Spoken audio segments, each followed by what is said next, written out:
Welcome guys, welcome to इंगबी। My name is Manish. आज का क्लास जो है वो रिलेटिव प्रोनाउन का ये 4th नंबर पार्ट है। इसमें हम हु और होम के बारे में आखिरी बार पढ़ रहे हैं। आखिरी बार मतलब इस वीडियो में हम लोग आखिरी बार हु और होम के बारे में पढ़ेंगे और एक एक करके हम एक एक टॉपिक को देखेंगे। एक एक प्रोनाउन जो होता है रिलेटिव प्रोनाउन में, उन सभी पर मैं एक एक करके वीडियो अपलोड करूँगा। तो आज का जो वीडियो है वो हु और होम के ऊपर है।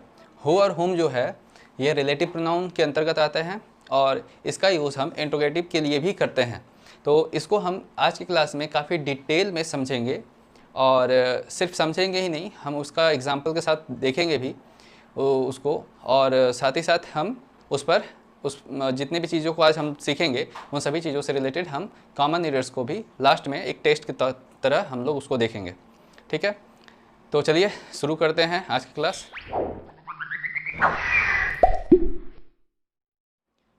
हाँ, तो रिलेटिव प्रोनाउन आज का टॉपिक है। Relative pronoun who versus home. Who और होम जो होता है इसका यूज़ हम कब करते हैं, कैसे करते हैं, इसका कॉन्सेप्ट क्या है। तो जैसा कि हम जानते हैं कि रिलेटिव प्रोनाउन एक ऐसा प्रोनाउन होता है जिसका यूज़ काफ़ी ज़्यादा डिफरेंट टाइप्स के सेंटेंसेस में होता है।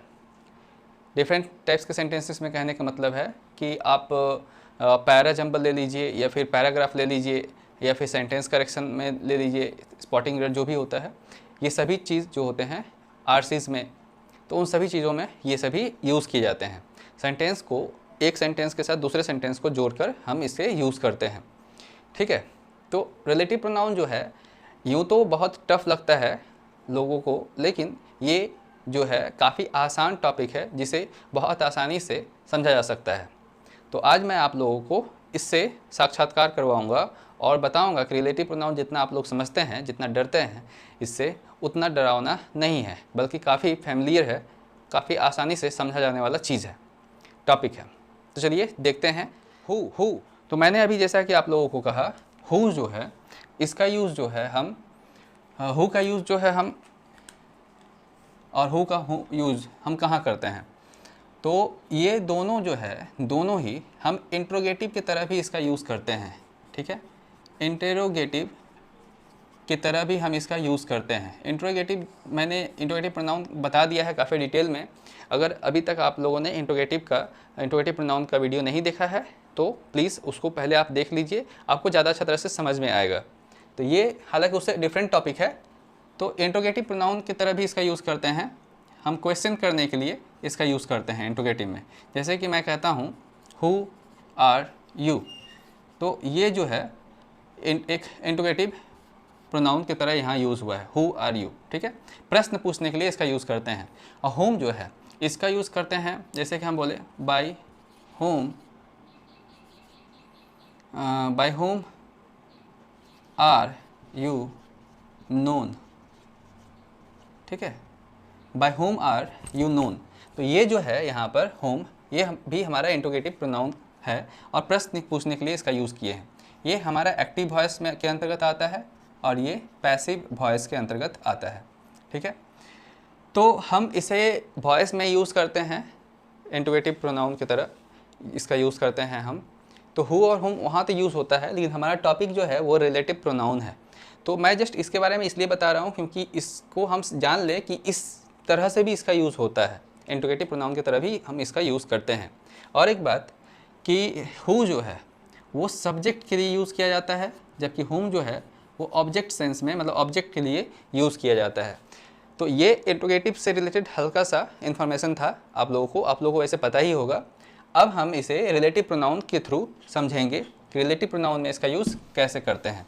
तो रिलेटिव प्रोनाउन जैसा कि इसका नाम है, यानी कि ये रिलेट करता है। रिलेट करता है मतलब क्या, तो हु जो होता है ये जो है आपका सब्जेक्ट की तरह, सेंटेंस में सब्जेक्ट की तरह यूज़ किया जाता है। ठीक है, सब्जेक्ट की तरह यूज़ किया जाता है और सेंटेंस में जो सब्जेक्ट है उसका स्थान को ग्रहण करता है। सब्जेक्ट का जो स्थान होता है उसके स्थान पर ये विराजमान होता है।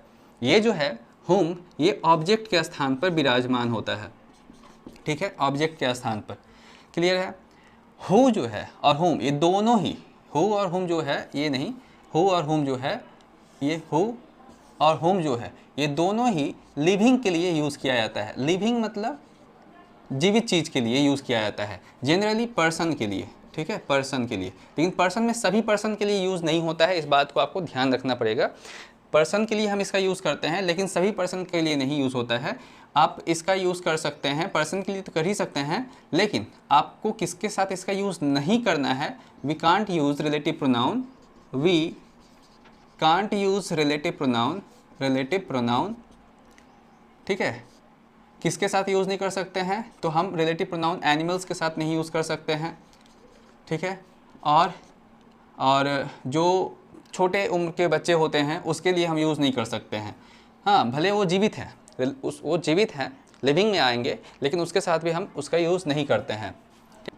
लिटिल चाइल्ड, ठीक है, छोटे बच्चों के लिए भी इसका यूज़ हम नहीं करते हैं, ठीक है।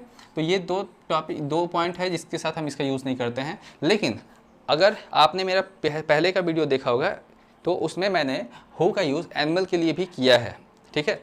जैसे कि ये जो है इनफॉर्मल सेंटेंस होता है, जैसे कि मैं अगर कहूँ that is the dog who does not like me, ठीक है। अब इस सेंटेंस में देखिए हु जो है हमारा ये रिलेटिव प्रोनाउन है और इसके लिए हमने इस जो डॉग है इसका हमने यूज़ किया, यानी कि ये इसके लिए आया है, ठीक है। द डॉग के लिए यूज़ किया गया है, डॉग के बगल में।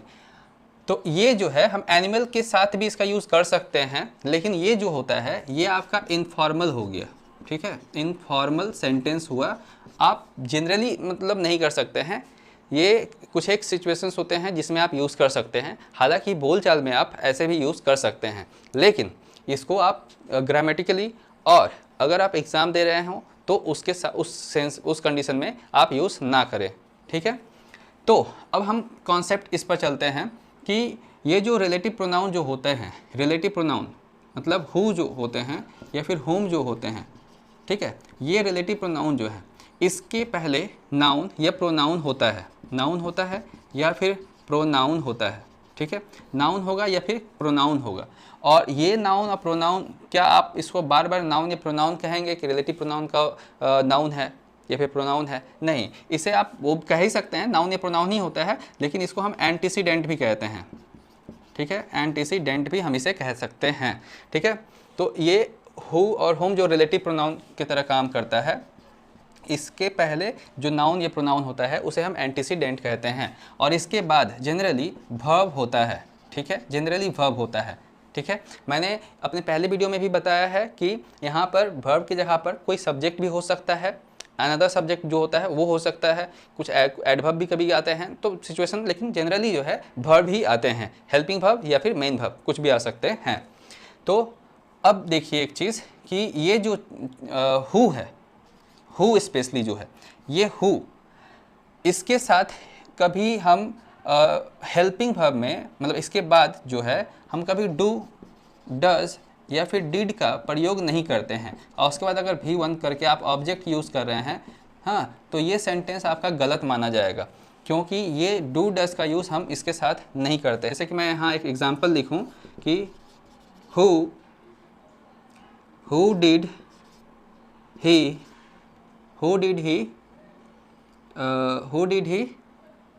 टॉक, ठीक है। तो ये जो है यहाँ पर V1 है और यहाँ पर डिड है, ये सेंटेंस जो होगा हमारा गलत होगा, ठीक है। तो इस तरह से हम नहीं लिखते हैं, तो हम कैसे लिखते हैं, हम लिखेंगे हु, उसके बाद killed the tiger, who killed the tiger. यहाँ पर देखिए V2, यानी कि आपको एक चीज़ ध्यान रखना पड़ेगा कि हु के साथ आप इस वर्ब का यूज़ ना करें, बल्कि आप वर्ब का सेकेंड फॉर्म या फिर वर्ब का फर्स्ट फॉर्म या फिर वर्ब का फिफ्थ फॉर्म आप यूज़ कर सकते हैं। फोर्थ फॉर्म तो यूज़ हो ही नहीं सकता, और वर्ब का थर्ड फॉर्म भी यूज़ नहीं कर सकते हैं, ठीक है।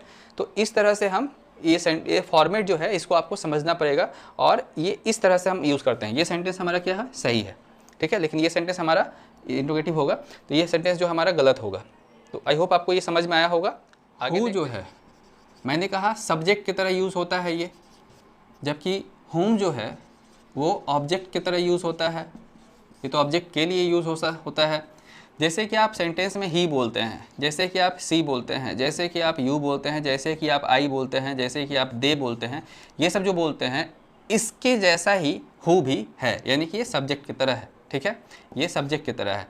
और जैसे कि ही के लिए आप ऑब्जेक्टिव केस का प्रोनाउन जो है आप हिम बोलते हैं, सी के लिए आप हर बोलते हैं, यू के लिए आप यू ही बोलते हैं, यू ऑब्जेक्टिव केस के लिए, और यहाँ पर आई के लिए मैं मी लिख रहा हूँ और इसके लिए देम। तो इस तरह से जो ऑब्जेक्ट केस में जो यूज़ होता है, रिलेटिव ऑब्जेक्ट केस में जो प्रोनाउन यूज़ होता है उसके जैसा ही आप होम का यूज़ कर सकते हैं, यानी कि ऑब्जेक्ट के जैसा।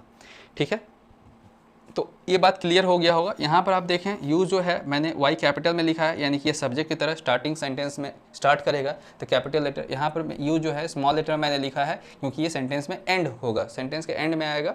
तो ये इस तरह से आप समझ सकते हैं, पहचान सकते हैं। तो ये जो चीज़ है ये हम लोगों ने समझ लिया कि हु और होम का यूज़ हम कैसे करते हैं। ठीक है, अब हम इससे रिलेटेड कुछ एग्जाम्पल्स देखेंगे और समझेंगे उसको कि कैसे वो हम रिलेटिव प्रोनाउन की तरह हु और होम का यूज़ जो है हम रिलेटिव प्रोनाउन की तरह कैसे करते हैं उसको देखते हैं। जैसे कि मैंने कहा एक सेंटेंस कि I met a person, I met a person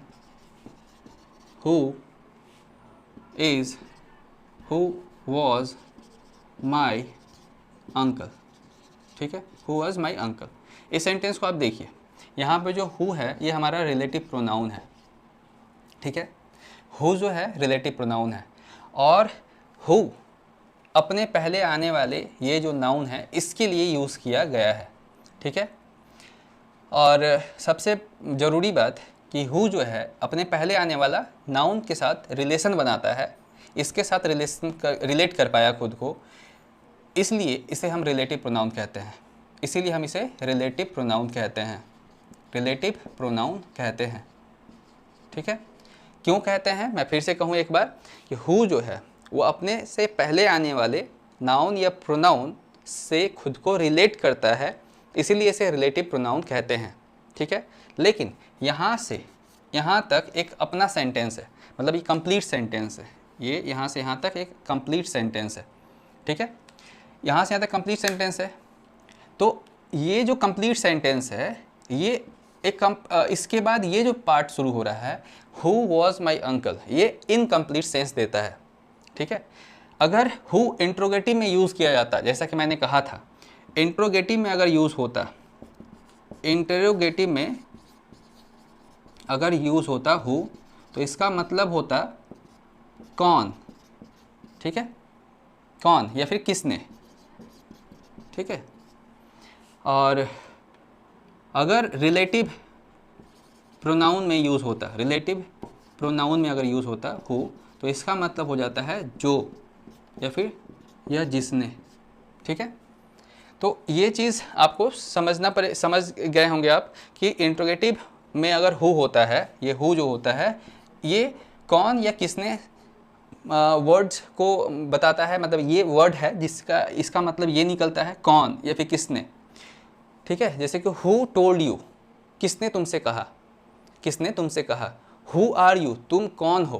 तो यहाँ पर हु जो है कौन या फिर किसने के सेंस में आ रहा है, यानी कि लग रहा है कि प्रश्न पूछा जा रहा है, प्रश्न पूछा जा रहा है, कुछ क्वेरी किया जा रहा है, कुछ जानने की कोशिश किया जा रहा है। तो उस सेंस में हम हु इंट्रोगेटिव प्रोनाउन में बोलते हैं और कौन और किसने से मीनिंग उसका अर्थ होता है। रिलेटिव प्रोनाउन जो होता है यहाँ पर अगर हु होता है तो इसका यूज़ जो है हम कौन या किसने की तरह नहीं बल्कि जो और जिसने की तरह करते हैं। जैसे कि I met a person who was my uncle, जो मेरे अंकल थे, इसको हम किसने मेरे अंकल थे नहीं, मैं एक व्यक्ति से मिला, कौन मेरे अंकल थे नहीं, हम क्या कहेंगे I met a person who was my uncle, मतलब जो मेरे अंकल थे, जो मेरे अंकल थे।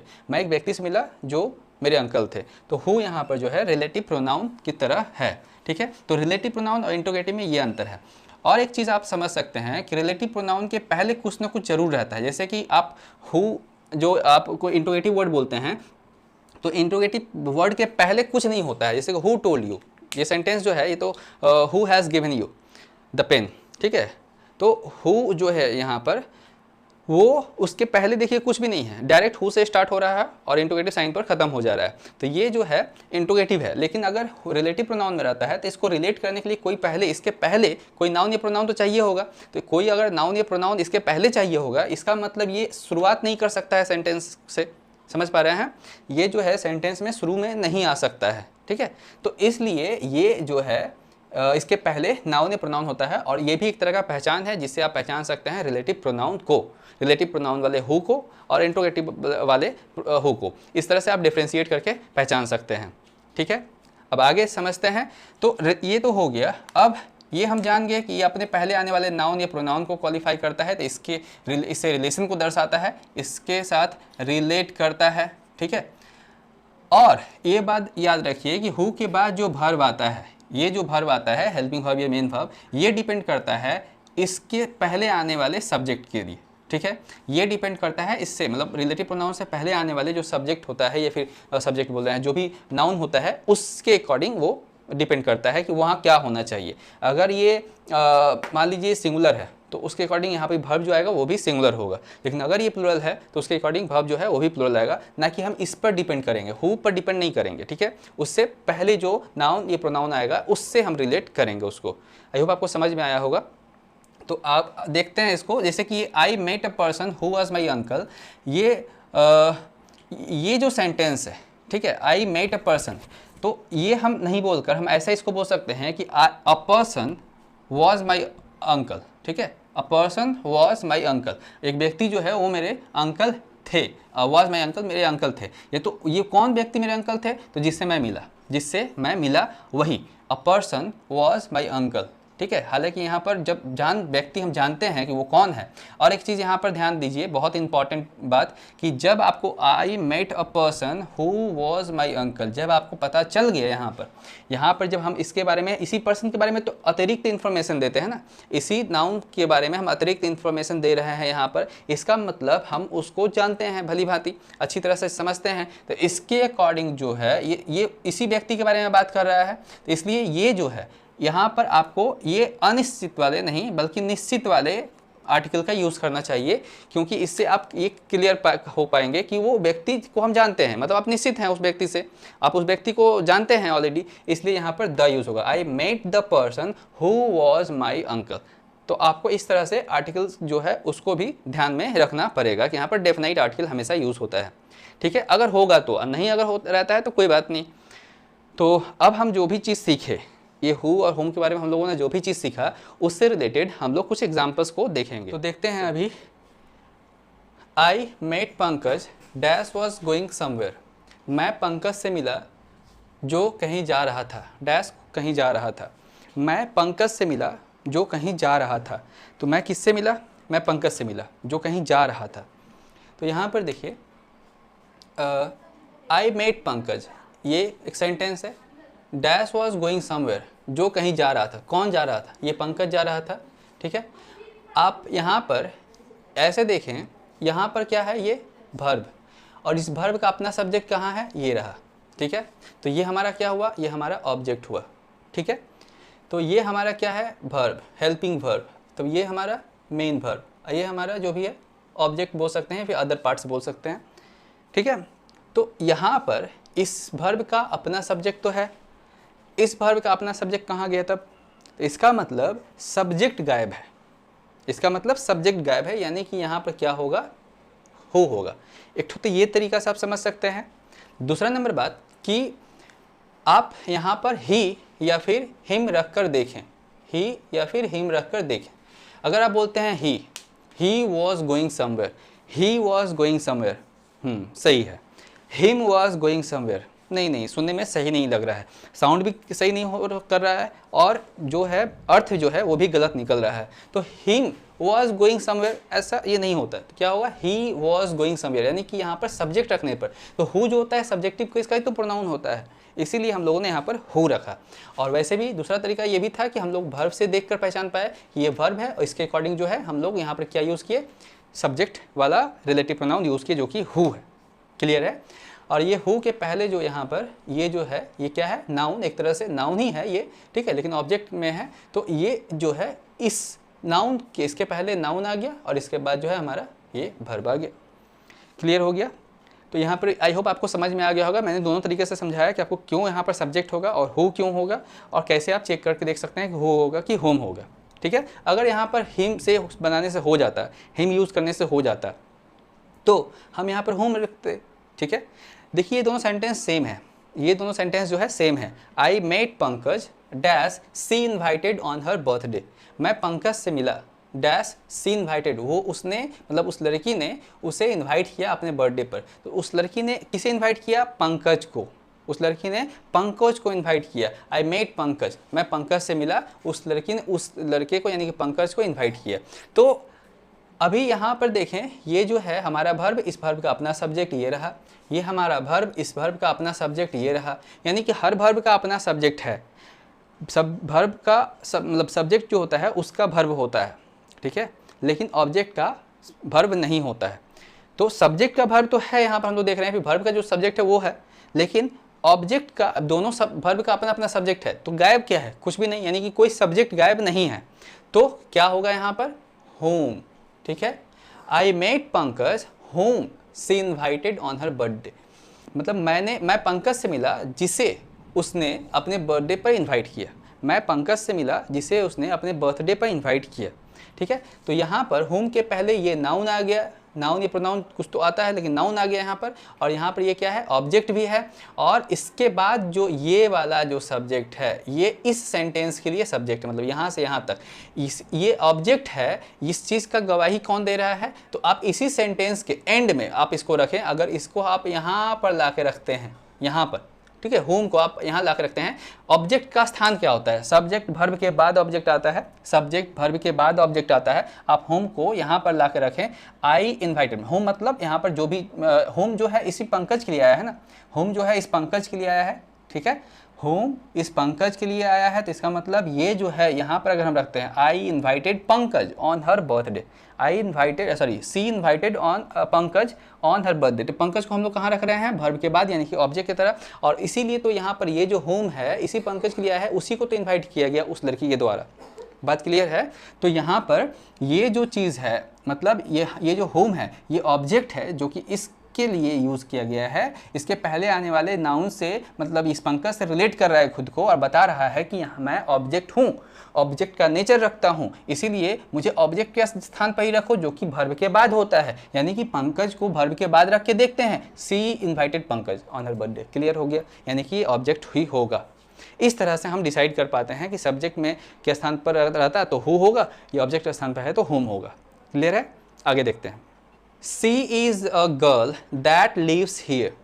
ठीक है, ये वो लड़की है। अब वो लड़की है मतलब इस लड़की को हम ऑलरेडी जान चुके हैं, ये वो लड़की है जो यहाँ रहती है। तो यहाँ जान चुके हैं, मैंने क्या कहा था कि जो रिलेटिव प्रोनाउन जो यूज़ होगा उसके पहले जो नाउन होता है, अगर उसके बारे में ही तो अतिरिक्त इन्फॉर्मेशन दिया जाता है उस रिलेटिव क्लॉज के थ्रू। उस रिलेटिव क्लॉज के थ्रू जो है एक्स्ट्रा इन्फॉर्मेशन किसके बारे में दिया जाता है? ठीक उस रिलेटिव प्रोनाउन के पहले आने वाले नाउन या प्रोनाउन का, उसका ही इन्फॉर्मेशन दिया जाता है आगे।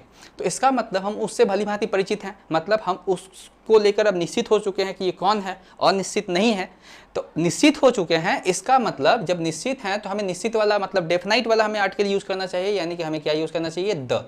सी is the girl, she is the girl dash lives here. कौन? वो यहाँ। अब देखिए यहाँ पर ये वर्ब है, इस वर्ब का अपना सब्जेक्ट ये रहा, यहाँ पर ये वर्ब है, इसका अपना सब्जेक्ट गायब है, इसका सब्जेक्ट तो है ही नहीं, तो यहाँ पर सब्जेक्ट यानी कि ये आ जाएगा। अब आप कहिएगा तो ये क्या है? ये द गर्ल क्या है? ये ऑब्जेक्ट नहीं है, ये क्या है? कॉम्प्लीमेंट है, ये कॉम्प्लीमेंट है। कॉम्प्लीमेंट कैसे है? तो आप यहाँ पर देखें और दोनों में अंतर को समझ पाइएगा। आई मेट पंकज, मैं पंकज से मिला, मतलब मैं पंकज से मिला, मतलब मैं एक अलग बंदा हूँ, पंकज एक अलग बंदा है, मतलब दो अलग अलग लोग हैं। मैं पंकज से मिला, दो डिफरेंट पर्सन हैं। तो मैं पंकज से मिला, मैं पंकज से मिला मतलब मैं अलग वो अलग। तो मैं मिलने का काम कर रहा हूँ, मतलब मैं सब्जेक्ट, सब्जेक्ट काम को कर रहा है, मतलब मैं काम को कर रहा हूँ। मिलने का काम किससे? पंकज से। पंकज ऑब्जेक्ट है। मिलने का असर जो है, मिलने का जो इफेक्ट है किस पर पड़ना चाहिए? ऑब्जेक्ट के ऊपर। वर्ब का असर ऑब्जेक्ट पर पड़ता है, तो मिल किससे रहा हूँ? ऑब्जेक्ट से, यानी कि पंकज से। मैं पंकज से मिल रहा हूँ, ऑब्जेक्ट हो गया। ठीक है, मैं सब्जेक्ट, और वो ऑब्जेक्ट, मैं जो काम कर रहा हूँ मिलने का, उसका असर किस पर पड़ रहा है? ऑब्जेक्ट पर। क्लियर है? ये ऑब्जेक्ट है। यहाँ पर देखिए सी इज़ द गर्ल, ये वही लड़की है, यानी कि ये लड़की और ये दोनों अलग नहीं है, ये एक ही है। सी इज़ द गर्ल, ये वही लड़की है। हु लिव्स हियर, जो यहाँ रहती है। तो ये वही लड़की के बारे में बोला जा रहा है, जैसे कि he is a doctor, he is a doctor मतलब वो एक डॉक्टर है। तो इसका मतलब वो जो है, या फिर राम इज़ अ डॉक्टर, तो राम एक डॉक्टर है, तो राम जो है वही तो डॉक्टर है। तो राम के बारे में ही तो एक्स्ट्रा इन्फॉर्मेशन दिया जा रहा है, मतलब सब्जेक्ट के बारे में एक्स्ट्रा इन्फॉर्मेशन जब हमें मिलता है या फिर ऑब्जेक्ट के बारे में, तो हम उसे कॉम्प्लीमेंट कहते हैं। ठीक है, वो सब्जेक्ट का कॉम्प्लीमेंट हो सकता है, फिर ऑब्जेक्ट का कॉम्प्लीमेंट हो सकता है। उसी तरह से सब्जेक्ट के बारे में ही बता रहा है कि ये वही लड़की है जो यहाँ रहती है, इसका मतलब ये कॉम्प्लीमेंट की तरह हुआ, इसलिए ये हमारा कॉम्प्लीमेंट कहलाएगा, ना कि ऑब्जेक्ट। ठीक है, क्लियर हो गया होगा आपको। Next, Rita dash is my class teacher scolded मी। रीता जो कि मेरी क्लास टीचर है मुझे डांटी। ठीक है, रीता जो कि मेरी क्लास टीचर है मुझे डांटी। तो Rita dash is my class teacher. अब यहाँ पर समझने वाली बात है, यहाँ पर कॉमा होगा। तो रीता कौन? Who is my class teacher, जो मेरी क्लास टीचर है। यहाँ पर ये भर्ब है, इस भर्ब का सब्जेक्ट कहाँ है? आप कहिएगा ये, तो ये क्या है? ये भी सब्जेक्ट है। तो दो सब्जेक्ट एक भर्ब के लिए? नहीं, ये दोनों एक ही तो है, ये दोनों एक ही है। रीता जो है यही तो वो है। Rita who is my girl, who is my class teacher. Rita who is my class teacher scolded मी। रीता जो मेरी क्लास टीचर हैं मुझे डांटी। तो यहाँ पर जो है ये हु जो है इसी नाउन के लिए यूज़ हुआ है। ठीक है, ये देखा जाए तो ये सब्जेक्ट जो है कैसे है, इसको अगर आप यहाँ से रिलेटिव क्लॉज के से यहाँ से अगर आप काट देते हैं सेंटेंस को यहाँ तक, आप इसके साथ इसको रिलेट कीजिए। ठीक है, रीता स्कोल्डेड मी, तो रीता हमारा सब्जेक्ट और ये स्कोल्ड हमारा वर्ब, ये हमारा ऑब्जेक्ट। तो हमें ये जो सब्जेक्ट है, ये जो सब्जेक्ट है, ये इसका सब्जेक्ट है। ठीक है, इसका सब्जेक्ट है, मतलब ये ऐसे। ठीक है, इस वर्ब का सब्जेक्ट ये रहा, तो इसका सब्जेक्ट कहाँ गया? हु। ये वही लड़की है लेकिन। ठीक है, तो इस तरह से यहाँ पर हु जो होगा वो यूज़ होगा, ना कि हुम। अगर आप ऐसे भी बोलते हैं कि he is my class teacher या फिर him is my class teacher, तो him is my class teacher ऐसा नहीं होता है, साउंड भी गलत है, सही नहीं लग रहा है और अटपटा सा थोड़ा लग रहा है। इसका मतलब यहाँ पर हु जो है वो सही है। हु जो है सब्जेक्ट की तरह यूज़ हुआ है, जो कि वर्ब के पहले यहाँ पर आया है। क्लियर हो गया? तो इस तरह से हम लोगों ने डिसाइड समझा कि हु कब यूज़ होगा और होम कब यूज़ होगा। नेक्स्ट देखिए, सेम एग्जांपल इसी तरह से दिया हूँ डिफ्रेंशिएट करने के लिए, आप डिफरेंस को समझ पाइएगा। इसके लिए रीता, अच्छा यहाँ पे ये नॉन डिफाइनिंग भी है, आप समझ लें इसको। रीता डैश, ये इंपॉर्टेंट पार्ट नहीं है, हम इसको अवॉइड कर सकते हैं। मेरा मेन मुद्दा था रीता स्कोल्डेड मी, रीता मुझे डांटी। मैं सिर्फ इन्फॉर्मेशन देने के लिए, जिसको मैं बोल रहा हूँ वो नहीं जानता होगा कि वो रीता कौन है, तो मैं उसे इन्फॉर्मेशन देने के लिए, रीता जो मेरी क्लास टीचर है ना, उन्होंने मुझे डांटा। तो इसलिए ये जो है मतलब नॉन डिफाइनिंग पार्ट है, ज़रूरत नहीं है इसका, तो इसको इग्नोर किया जा सकता है, इसलिए इसे हम कॉमा यहाँ पर देंगे इसे। ठीक है, तो ऐसे Rita dash we met yesterday, Rita जिनसे हम पिछले दिन मिले, रीता जिनसे हम पिछले दिन मिले वॉज माई क्लास टीचर, मेरी क्लास टीचर थी।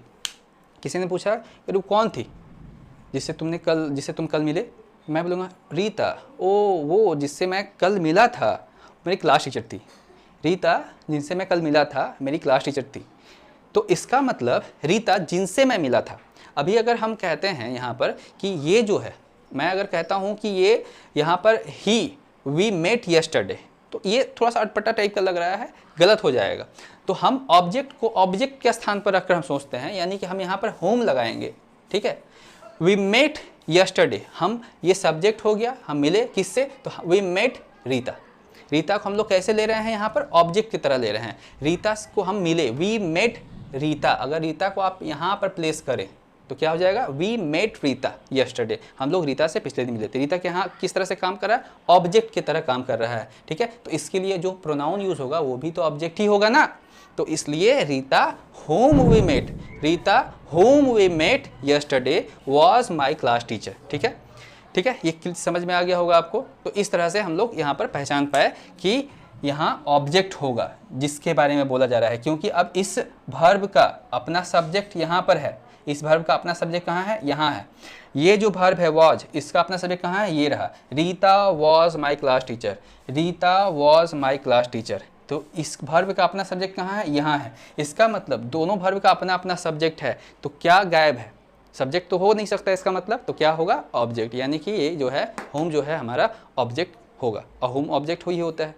ठीक है, आई होप आपको यहाँ तक समझ में आ गया होगा, क्लियर भी होगा ये चीज़ कि कैसे यूज़ हो रहा है। नेक्स्ट देखते हैं, they are the boys, they are the boys, ये वे लड़के हैं। Dash was playing cricket in school campus, जो स्कूल कैंपस में क्रिकेट खेल रहे हैं। तो दे आर द बॉयज़, तो दे आर द बॉयज़ यहाँ पर क्या होना चाहिए, हु की whom क्या होगा। तो यहाँ पर देखिए ये हेल्पिंग वर्ब, इस वर्ब का मतलब वर्ब है और ये सब्जेक्ट है हमारा, तो इस वर्ब का हमारा सब्जेक्ट मिल गया हमको। ठीक है, दे आर द बॉयज़ ये भी दिखाए तो कॉम्प्लीमेंट है, क्योंकि ये उन्हीं बच्चों के बारे में बता रहा है। दे आर द बॉयज़ ये वही बच्चे हैं, ये क्या हो गया हमारा, कॉम्प्लीमेंट हो गया। तो ये वही बच्चे हैं डैश, तो इस वर्ब का अपना सब्जेक्ट, तो इस वर्ब का अपना सब्जेक्ट कहाँ गया, ये हेल्पिंग वर्ब है और ये मेन वर्ब है, तो उससे कोई फर्क नहीं पड़ता है, तो दोनों एक ही साथ आया है, तो ये वर्ब है। इस वर्ब का अपना सब्जेक्ट कहाँ गया, इसका मतलब अपना सब्जेक्ट गायब है, तो हम यहाँ पर क्या करेंगे, हु यूज़ करेंगे। They are the boys who was playing cricket in school campus, जो स्कूल कैंपस में क्रिकेट खेल रहे थे। तो सुनने में तो अब सही लग रहा है कि हाँ सही हो गया है, लेकिन ये सही नहीं है।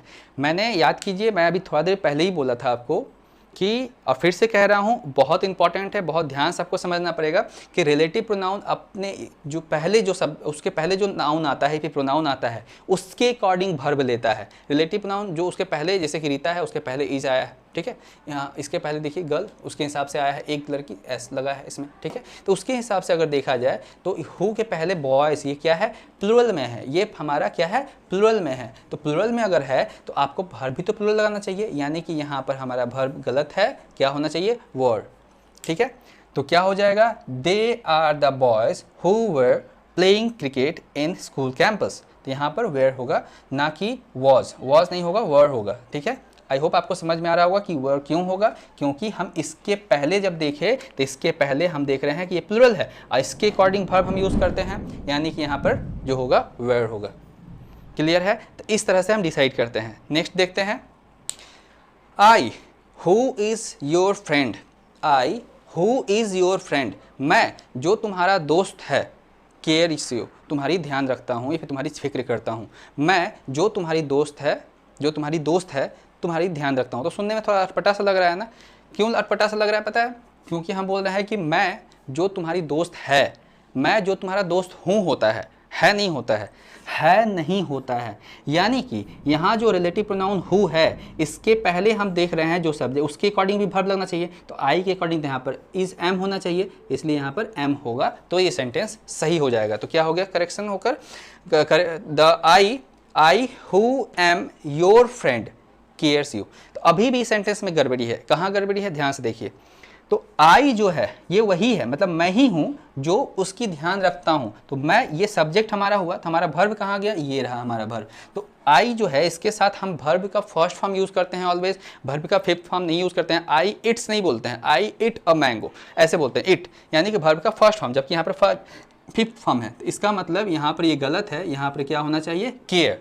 ठीक है, I who am your friend care you, तो यहाँ पर ये करेक्ट हो जाएगा। ये वर्ब इसके अकॉर्डिंग यूज़ हुआ है, आपको इस बात का ध्यान रखना पड़ेगा। ठीक है, इस तरह से इरस जो है दे सकता है, और बहुत ये इंपॉर्टेंट चीज़ है जिसको बच्चे अक्सर गलती करते ही हैं। नेक्स्ट देखिए, I am the boy who love you, मैं वही लड़का हूँ, ये तो मैं वो लड़का हूँ जो तुम्हें प्यार करता हूँ।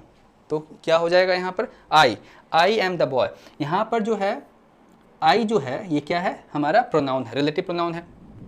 सब कुछ देख लेते हैं सब सही है कि नहीं। आई एम द बॉय, सब कुछ तो सही लग रहा है कि हाँ एम भी यूज़ हुआ है आई के साथ, सब सही लग रहा है, लेकिन सब सही नहीं है यहाँ पर। क्यों नहीं सब सही है, मैंने क्या कहा था, फिर से बोल रहा हूँ, रिलेटिव प्रोनाउन जो होता है वो अपने पहले आने वाले नाउन के अकॉर्डिंग वर्ब को डिसाइड करता है।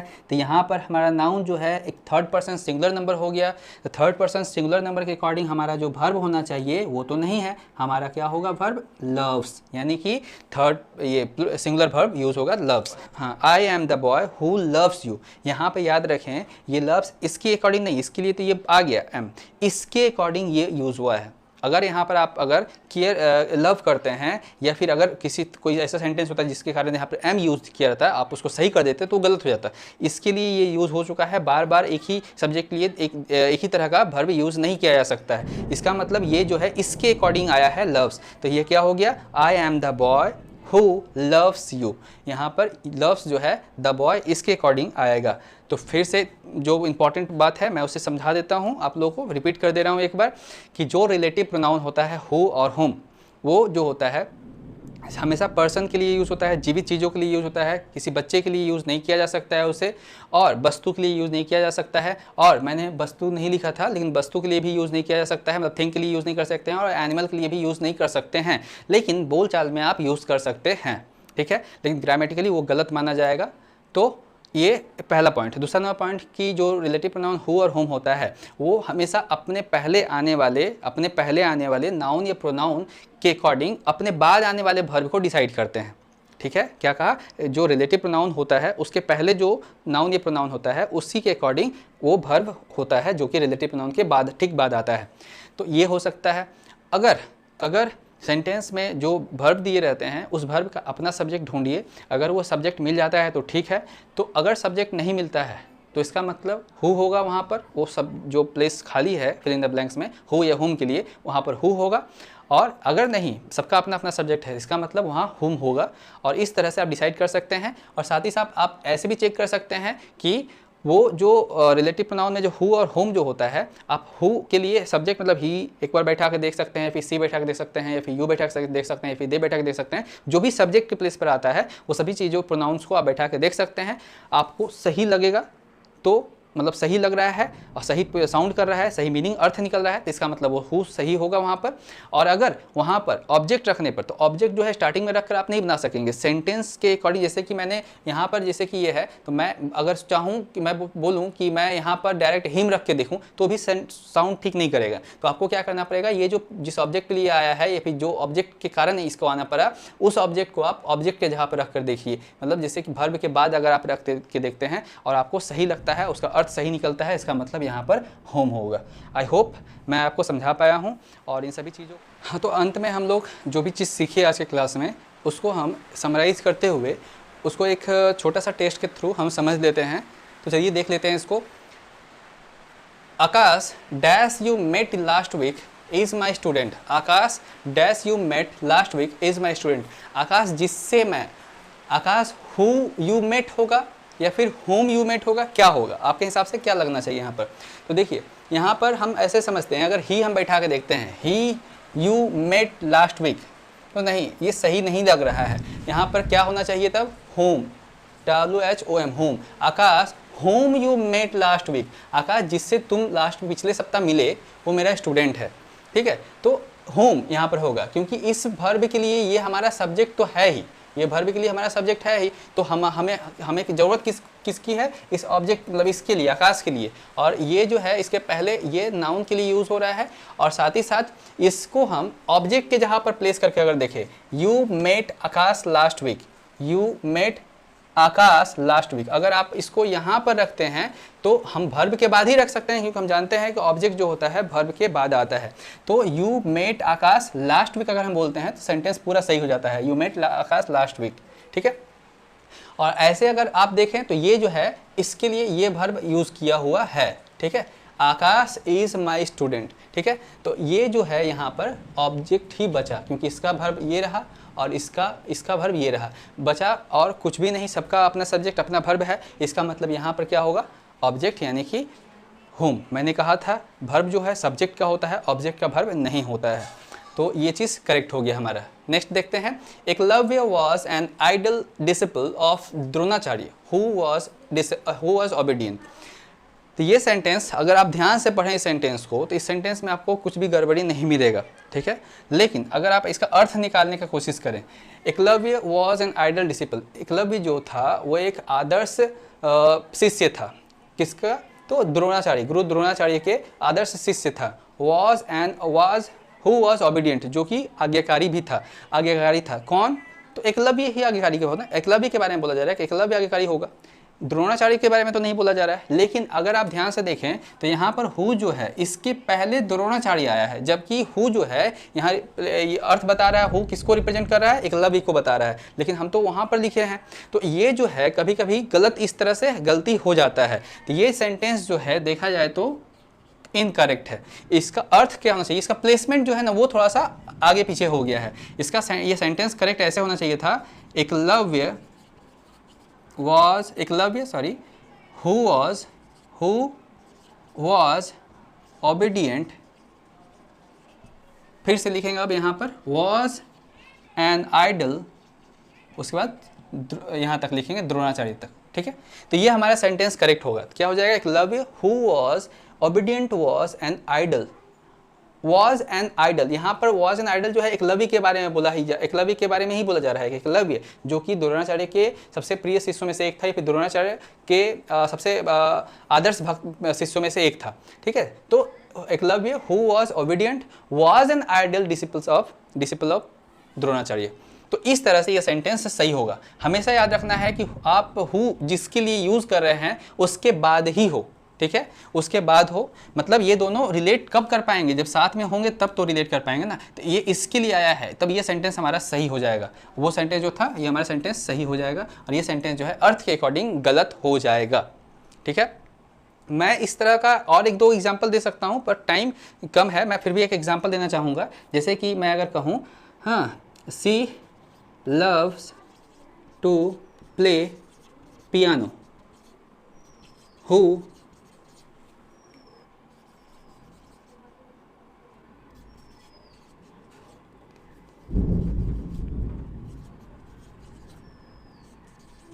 देखें, अभी सेंटेंस को ध्यान से देखें। She loves to play piano, who loves to sing to.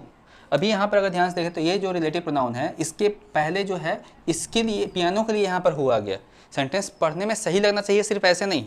यहाँ पर हु जो है उसके पहले जो नाउन है उसके लिए आ गया, जबकि हु तो यहाँ पर व्यक्ति के लिए यूज होता है, यानी कि ऑब्वियसली इस लड़की के लिए यूज हुआ है। हम अगर इसके जगह पर हम रेनू, एक नाम लड़की का लिख देते हैं, Renu loves to play piano, who loves to sing too, ठीक है। उसको गाना गाना ही पसंद है। तो इसका मतलब कि ये जो है इसका प्लेसमेंट गलत है। ये सेंटेंस क्या है, हमारा गलत है। होना क्या चाहिए था, रेनू who loves to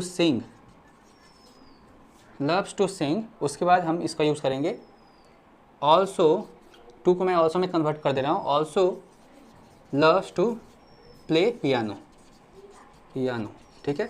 यहाँ पर जो है हु के पहले जो ये नाउन है इसके लिए है आ गया, और यही तो है जो गाना ही पसंद करती है और साथ ही साथ पियानो भी प्ले करना पसंद करती है। तो Renu who loves to sing also loves to play piano.